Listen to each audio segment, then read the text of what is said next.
May. Hello, Moxey. Hey, how's it going? Oh, wonderful. Life is beautiful. It is. Life has been good to me. I'm happy about it. I woke up at 4 a.m. this morning and started my day, so what's grander my. than that? That's bright and early. A head start.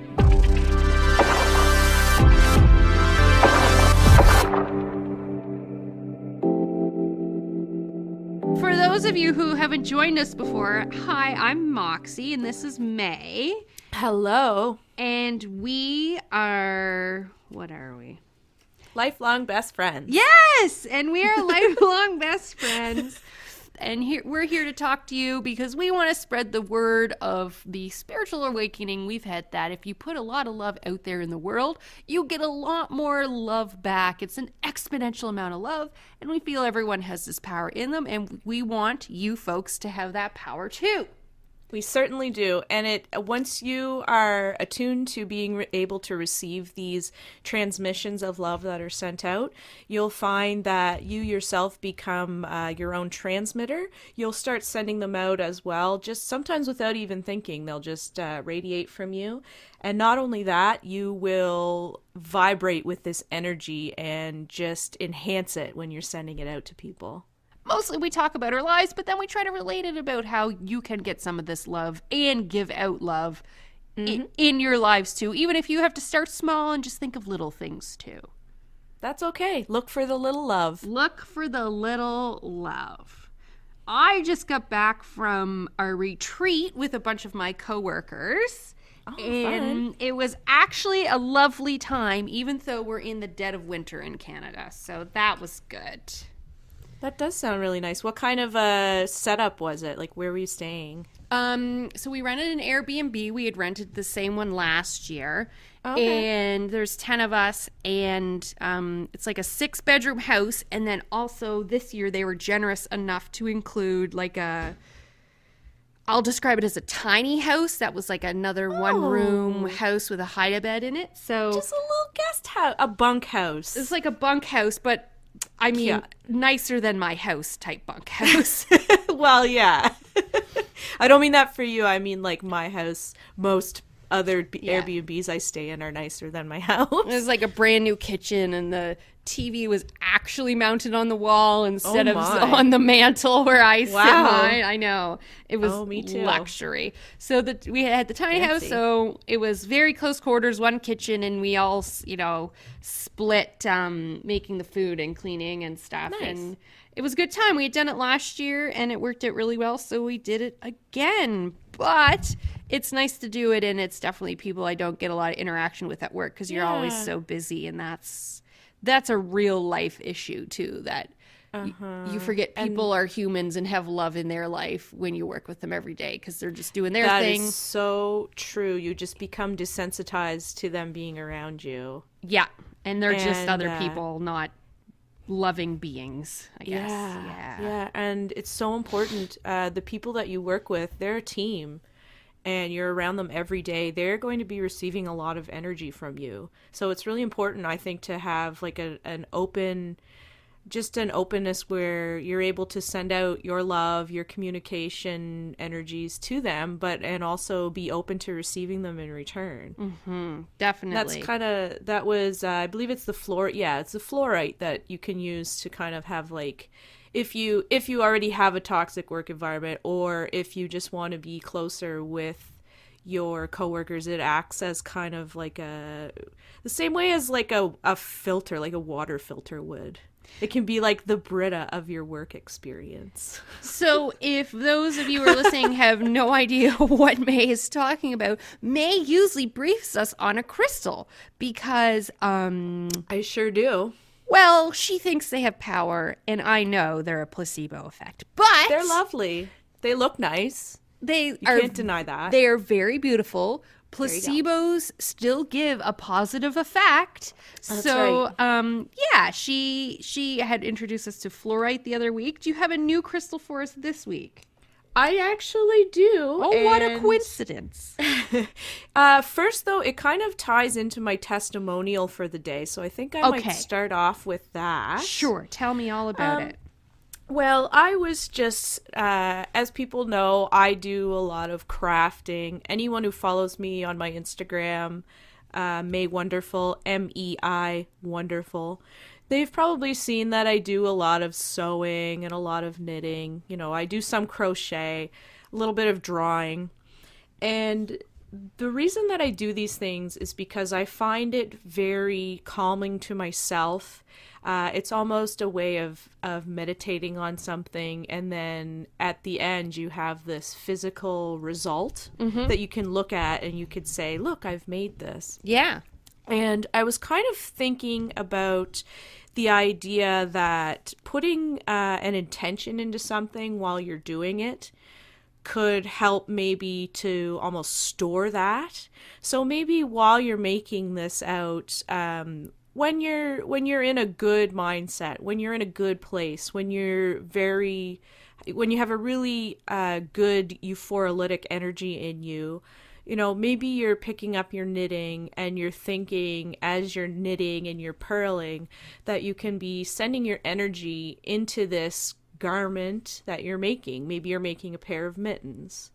And so I think what that's doing is creating almost a charm or a talisman out of, in this example, we'll just keep going with the mittens, so that I think what would happen is at the end, you're going to look at this and you're going to say, okay, I've put this intention into making this. I've put my love into this and catalyzed my love into this physical object. And by using that logic, and I know that you're probably trying not to to smirk, but I really do feel that using that logic, you've imbued this item with a euphorolytic presence. That then once you're using it and enjoying an item like a pair of mittens, I think you're going to get two things out of it. You're going to get the physical comfort of the item and seeing that, wow, I made this. I feel good about it. It looks great. And then you're also going to get the benefit of the euphorolytic energy that's been stored in it and maybe just kind of comes back over time. So it's almost like recharging a battery or having a solar panel. So when you have an abundance of this euphorolytic energy inside you, you're kind of programming this object to store it for you, and then you can draw it back out into yourself when you're maybe having a down moment. And something else that you could do that I think would just kind of make the euphorolytic properties of it twofold is if you create something, put your intentions into it, and then gift it to someone. So then what you're doing is you're giving them a physical gift. In this example, I'll stick with the mittens because I love to make mittens and I give them as gifts. So you're giving these out. People are able to wear them and get warmth from them, but they're also receiving the benefit of your euphorolytic energy that you've put into it. They're going to feel that you care about them. They're going to know that you were thinking of them. And having this physical manifestation of something they can actually touch, that's going to help them open up and be receptive to the emotional vibration of the euphorolytic energy. That's what I think. I mean, that was a lot. You kind of went into university lecture mode. I know that happens to me, and I just get really like bullet point,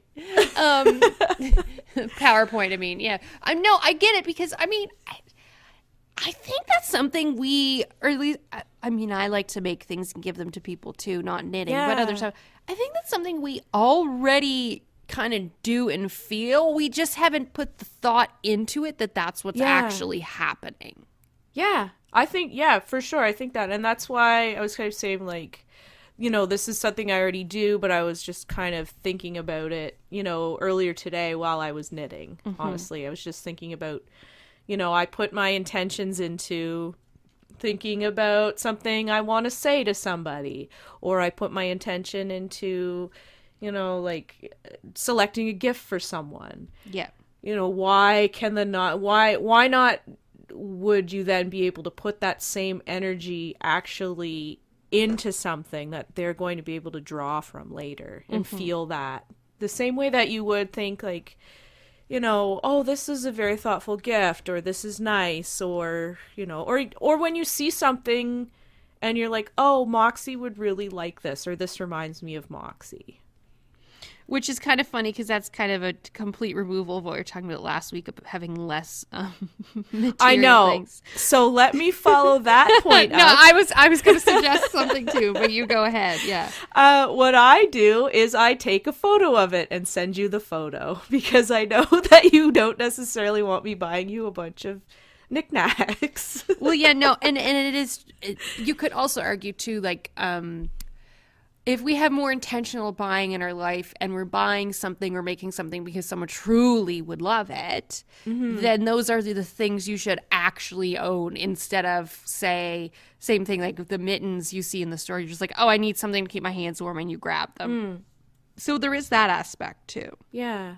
Yeah, that's a really good point. Yeah. And I think that can help you be more mindful Yeah, of definitely. what you're doing. If you're thinking not only about, oh, what color do I want? But thinking about the actual end game of how much use will I get out of this? Am I buying it because it will be funny for 30 seconds? Or am I buying it because it's a quality thing that's going to improve my life or improve my friend's life? Mm-hmm. So it's symbolic of the euphoric movement, really, to put your energy out and have it turn into something more than just the sum of your actions. Or even just making food for someone, and it doesn't have to be fancy. Yes, perfect. Yes. Things That is perfect example, making food for someone. Things taste way better when you don't have to make them yourself. So remember So that, people. Remember that when you think, oh, this isn't fancy enough for my friend. Like one day, our friend Tyler, I was like, yeah, I'm making chicken fries for supper. Do you want some? He's like, yes, definitely. yes. It's just the fact that someone else turned on the oven and put very unhealthy deliciousness in the oven was good enough for him. Yeah, so what was your crystal with that? Oh, right, yes. I thought that I would talk about a stone called carnelian. And it is a bright orange color, which I feel orange is the most euphorolytic color, as well as orange, the fruit being the most euphorolytic fruit. A carnelian is a beautiful orange stone. It kind of reminds me of a creamsicle because it will have little white inclusions in it. So a lot of the time you'll see them as little layers. They look really nice. So it's kind of, the orange is like, it can be anything like a deep orange all the way up to like maybe a peachy color. Yeah. And then have these nice white little stripes through it. Carnelians are good for boosting your creative energies. Pop a carnelian into your pocket and kind of put your intentions into that and just let yourself be open to receiving the creative energy from that. I know. They also are good for bringing out any kind of an undiscovered talent that you might have. So once again, if you're thinking of trying something new, or maybe you're just kind of stuck in a rut and you're like, I don't know, painting's not for me, sewing's not for me, I tried paper folding, but it was no good. Maybe I'll take this macrame class, and you never know. So you might just kind of come up with something. Hey, I've never tried that before. Thanks, carnelian, for that energy.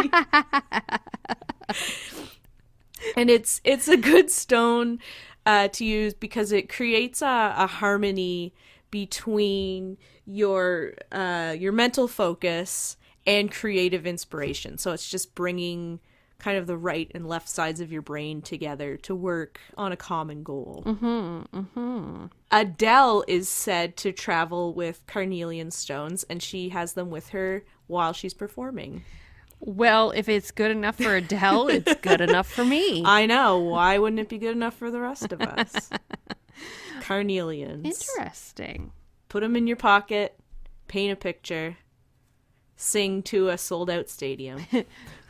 Make lots of money. Easy peasy. We can all be Adeles if we just get a pocket full of carnelians. That should be the next step. Speaking of actresses, I just wanted to share a quote that our close high school friend actually shared today, and I did tag you. But I read this quote and I was like, wow, is this coming right from like a euphoric place? It's really crazy. We've been infected with this idea that love is an emotion only felt between two people. But love is universal, an energy, a contagious force, a gift. To offer money to a homeless man is to love. To save a worm from the sun is to love. To smile at a stranger is to love. To be grateful, to be hopeful, to be brave, to be forgiving, to be proud is to love. Now, there's a lot in that, but to me what really struck me is that love doesn't have to be two-way, but it is universal and it's an energy and it has a bit of contagion that the more love you put out there, even if it's not a two-way thing, eventually that energy comes back to you exponentially. And that's exactly what we've felt. So, yeah.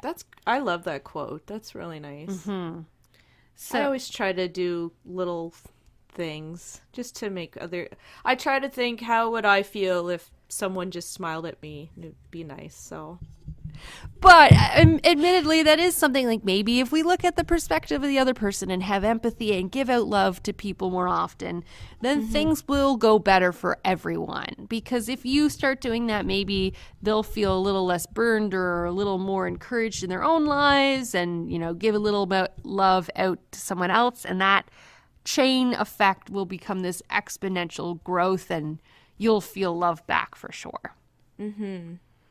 That's great. And that's all the time we have today. I have a bit of an announcement corner that... Oh, yes. So next week, we unfortunately won't have a podcast because I'm leaving the country again. More, what do you call it? Missionary work. Missionary work. Commission work. If only this was commission work. So I'm just going to be in a place for almost 2 weeks that we don't have the ability to record this, essentially. So I'd love to have another episode, but it'll feel that much sweeter in 2 weeks' time when we have another episode for you guys, and probably have lots of happy things we can share with you too. And I'm still, and I mean, I'm sure you will be too, I'm still going to be transmitting out the euphoric vibrations to our listeners. Like, it's not, that doesn't have anything to do with being able to record. And we're still going to be on Instagram readily. Yeah. It's just we don't have the technology where I'm going. It sounds like I'm going to like 1953. Going to the moon. Going to the moon.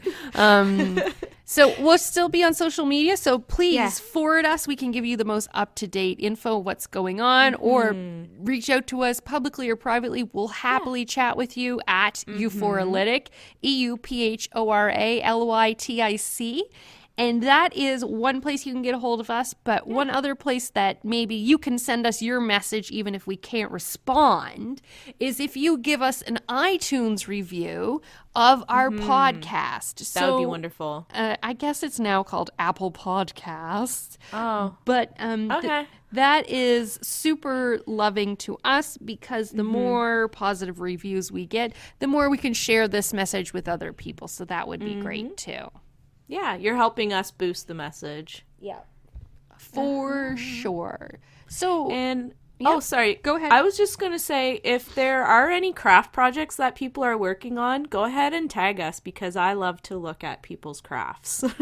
And if you have a delicious meal, you should tag us. Yes. But also May, because as per our conversation the other week, she has started a specialized Instagram account. I have. It's called My Coworker's Lunch. Is that it? My Coworker's Lunches. And it's very good. Decided that the weekends will be fan submissions, should I receive any. Dang. Well, I'll have to do some fan submissions because we have a lot of good lunches at my work. My coworker actually really laughed at me when I sent her the screen cap of when I set up the the account, because every day I do go through the fridge and I'm just like, oh man, who's got that spaghetti squash? Oh, yum. And just and I'll open up people's lunch bags and look at them. I still don't support this. I know. It's bad. Don't do that, you guys. We're very close-knit at my work. Well, that's it for me, May. Yeah.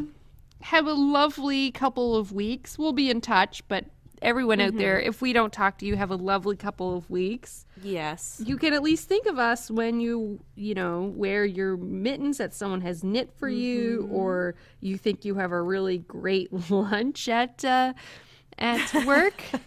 Share that with May. And yeah. Wonderful. And don't forget that we do love you, and we think about you guys often. All the time. All right. Well, have a lovely week, and we'll see you next time. Bye-bye. Bye.